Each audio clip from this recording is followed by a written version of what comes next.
Neat లీకేజీకి బాధ్యత వహిస్తూ కేంద్ర మంత్రి ధర్మేంద్ర ప్రధాన్ రాజీనామా చేయాలని కాక్రోచ్ జనతా పార్టీ చేపట్టిన నిరసన ఉధృతం అవుతోంది. ఢిల్లీలోని జంతర్ మంతర్ వద్ద సీజేపీ వ్యవస్థాపకుడు అభిజిత్ దీప్కే నిరసన కొనసాగుతోంది. ఆయనకు సంఘీభావం తెలిపేందుకు పెద్ద ఎత్తున యువత తరలివస్తోంది. కేంద్ర మంత్రి ధర్మేంద్ర ప్రధాన్ రాజీనామా చేసే వరకు నిరసన ఆగదని సీజేపీ చెప్తోంది. హాస్పిటల్లో వాంగ్చుక్ నిరాహార దీక్ష కొనసాగుతోంది.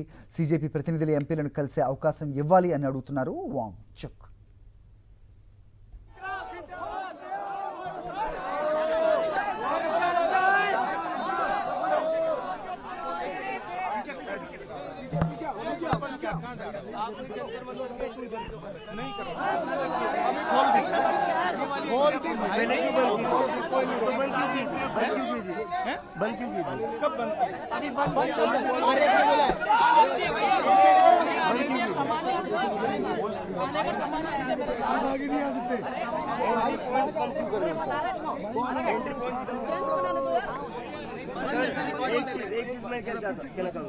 कल आप लोगों ने 12-12 साल की बच्चों का सर फोड़ा। नहीं, एक सेकेंड, नहीं अभी का क्या सर, कल ही बात हुई है। हम भूल जाए वो चीजें।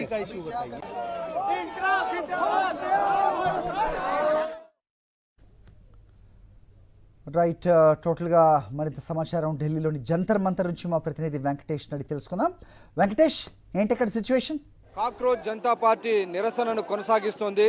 ఆసుపత్రిలో వాంగ్చుక్ నిరాహార దీక్షను కొనసాగిస్తుండగా జంతర్ మంతర్లో కాక్రోచ్ జనతా పార్టీ వ్యవస్థాపకుడు అభిజిత్ దీప్కేతో సహా అనేక మంది ఆయన సహచరులు తమ నిరసన కొనసాగిస్తున్నారు. నిన్న పార్లమెంటు ముట్టడిలో గాయపడినటువంటి అనేక మంది విద్యార్థులను కూడా జంతర్ మంతర్ వేదికకు తీసుకొస్తున్నారు. సో నా లెఫ్ట్ సైడ్ చూస్తే పెద్ద ఎత్తున కాక్రోచ్ జనతా పార్టీ నిరసన దీక్షలో పాల్గొనేందుకు భారీ సంఖ్యలో మళ్ళీ యువత విద్యార్థులందరూ కూడా ఇక్కడికి చేరుకుంటున్నారు. ఈ 3 డిమాండ్లతో, ఒకటి ధర్మేంద్ర ప్రధాన్ రాజీనామా, రెండోది ₹1 కోటి నష్టపరిహారం, మూడోది వాంగ్చుక్ను డిశ్చార్జ్ చేయడం. సో ఈ 3 అంశాలపైన ఈరోజు కాక్రోచ్ జనతా పార్టీ తన దీక్షను కొనసాగిస్తుంది. నాకు రైట్ సైడ్లో చూడొచ్చు అభిజిత్ దీప్కే వేదికపై ఉన్నారు. సో ఆయనకు మద్దతుగా ఆయన సంబంధించినటువంటి అనేక మంది మద్దతుదారులందరూ కూడా, నిన్న గాయపడినటువంటి విద్యార్థులు కూడా ఇక్కడికి వచ్చారు. సో ఆ విద్యార్థులందరూ కూడా అక్కడే ఉండి కాక్రోచ్ జనతా పార్టీకి మద్దతుగా నిలబడ్డారు.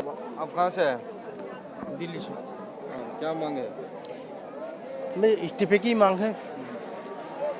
जो बच्चों का नुकसान हो रहा है, पढ़ाई का नुकसान हो रहा है, सालों साल इनके खराब हो रहे हैं, तो उनके इस्तीफे होने चाहिए। और मेरा तो कहना यही है कि ये सरकार ही निरस्त होनी चाहिए पूरी की पूरी। और इसमें जब राष्ट्रपति को, प्रधानमंत्री को सस्पेंड करने का हक है तो क्यों नहीं करती? उसे करना चाहिए। अगर वो नहीं करती है तो वो भी अन्याय कर रही है देश की जनता के और देश के बच्चों के साथ में।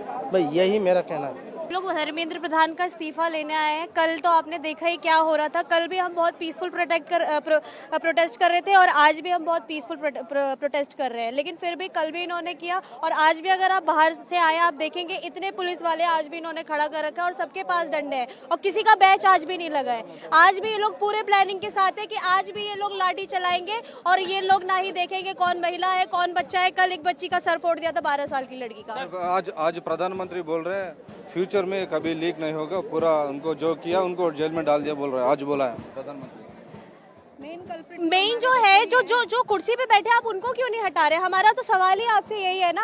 आप अच्छा एक बात बताइए, अगर कोई स्कूल का प्रिंसिपल है वो किसी टीचर को लेके आ रहा है, रख रहा है, और अगर वो टीचर बच्चों को सही से नहीं पढ़ा रहा है, सही से रिजल्ट नहीं दे रहा है, तो प्रिंसिपल उससे जवाबदेही मांगेगा ना कि आपने क्यों नहीं पढ़ाया अच्छे से, क्यों हमारे बच्चे फेल हो रहे हैं। लेकिन जब हमारा प्रिंसिपल ही चोर है तो वो टीचर को क्या बोलेगा? ऐसा इनको 14 साल हो गई, ऐसा नहीं कि 1-2 साल पहले आई है सरकार।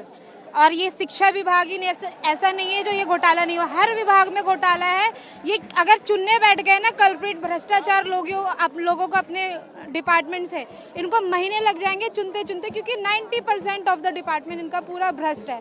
और इनको ये पता है कि अगर हम एक को निकालेंगे तो फिर दूसरों को मुझे जवाब देना पड़ेगा, तीसरे डिपार्टमेंट में जवाब देना पड़ेगा। बल्कि इनके खुद के अध्यक्ष जो है, सांसद है, वो बोलते हैं अगर तुम हम पे उंगली उठाओगे तो हम तुम्हारा वो भांडा फोड़ देंगे, हम तुम्हारा वो भांडा ताला फोड़ देंगे। के मुद्दे पे बात पूछते हैं, जो मोदी के दलाल हैं क्यों हो रही है बात बताना चाहूंगा। पेपर लीक इसलिए बहुत बड़ा मुद्दा है कि प्रदेश और देश के जितने भी सामान्य मिडिल वर्ग के बच्चे हैं वो छत्तीसगढ़ भारत में ही पढ़ते हैं। यदि उनको इतने ही नैतिकता है तो अपने बच्चों को एक बार भारत में दिलाए नीट का पेपर, और जब नीट का पेपर दोबारा होगा तो उनको दर्द समझ में आएगा। उनको दर्द इसे समझ में नहीं आता क्योंकि उनके बच्चे जो है विदेशों में पढ़ते हैं, खैरियात के पैसे में पढ़ते हैं, और हम जो बच्चे हैं पढ़ते हैं यहाँ अपने माँ बाप के मेहनत के में पढ़ते हैं। इसलिए हमको दर्द होता है, तकलीफ होता है। इसलिए हम चाहते हैं कि नैतिकता के आधार पे शिक्षा व्यवस्था के सुधार के लिए इस्तीफा उनको देना चाहिए, और इस्तीफा दे के रहेंगे और लेके रहेंगे। సో మొత్తానికి ప్రధానమంత్రి నరేంద్ర మోడీ భవిష్యత్తులో మరోసారి లీక్ జరగకుండా చర్యలు తీసుకుంటామని చెప్పినప్పటికీ ఇక్కడ ఉన్నటువంటి యువత వరకు కూడా అంగీకరించడం లేదు. ప్రభుత్వం వచ్చి 12 సంవత్సరాలైంది, ఇప్పటివరకు ప్రభుత్వం ఏం చేసింది, ఎందుకు విద్యా వ్యవస్థను ప్రక్షాళన చేయలేదు అనేటువంటి ప్రశ్నలు సంధిస్తున్నారు. ఖచ్చితంగా దీనికి నైతిక బాధ్యత వహిస్తుంటూ ధర్మేంద్ర ప్రధాన్ రాజీనామా చేయాల్సిందే. ఆయన రాజీనామా చేసేంత వరకు తాము ఇక్కడ దీక్ష కొనసాగిస్తాం, నిరసన కొనసాగిస్తామని చెప్తున్నారు. కెమెరామెన్ పవన్తో వెంకటేష్, సాక్షి టీవీ, జంతర్ మంతర్, న్యూఢిల్లీ. మరిన్ని అప్డేట్స్ కోసం ఛానల్ ను సబ్స్క్రైబ్ చేయండి. నోటిఫికేషన్స్ కోసం బెల్ ఐకాన్ పై క్లిక్ చేయండి.